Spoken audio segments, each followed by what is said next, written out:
Ton cerveau n'est pas ton ami et il ne cherchera jamais à t'aider.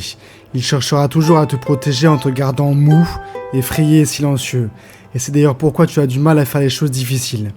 Parce qu'à chaque fois que tu essayes, ton propre esprit te combat. Mais aujourd'hui, cette guerre va se terminer.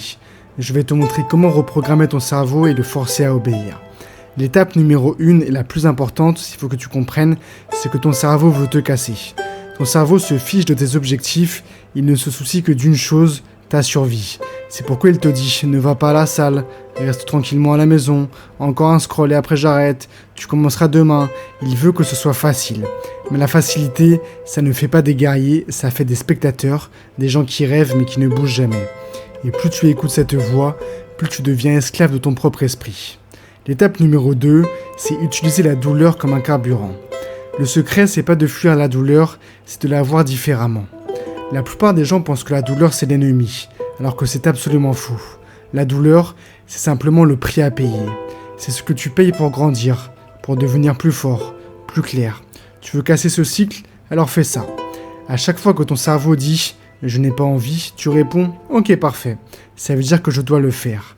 La douleur devient ton signal, pas ton frein.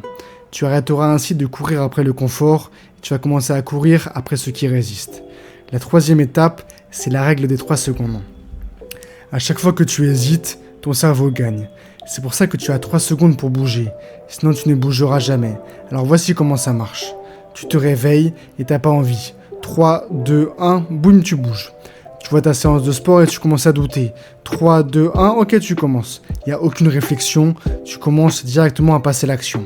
Parce que l'action tue la réflexion et hésiter, c'est l'ennemi du changement. L'étape numéro 4, c'est ton mode guerre au quotidien.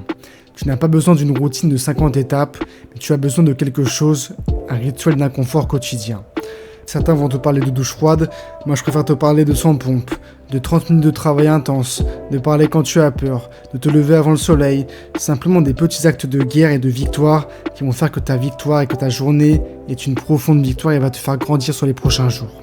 Chacun est un coup de poing à ta faiblesse. Chaque entraînement va soumettre ton cerveau. Ton objectif, c'est pas de te sentir prêt. Ton objectif, c'est d'agir jusqu'à ce que ton cerveau se taise et te suive. Étape numéro 5, deviens la machine. La plupart des gens attendent de se sentir disciplinés, mais les guerriers n'attendent de rien ressentir. Ils décident qui ils sont, puis ils agissent en conséquence. Alors dis à ton cerveau, je ne suis pas paresseux, je me suis juste entraîné à éviter la douleur. Mais ça va s'arrêter aujourd'hui. Et plus tu vas faire quelque chose de difficile et le répéter le lendemain, plus tu vas reprogrammer ton cerveau à faire ces choses-là. Tu ne reprogrammes pas ta journée, tu reprogrammes entièrement ton identité. L'objectif n'est pas de terminer une tâche, l'objectif est de devenir une machine qui prospère sous la pression. Tu as obéi à ton cerveau assez longtemps et cette version de toi, elle meurt aujourd'hui. À partir de maintenant, tu fais les choses difficiles et ça commence par s'abonner.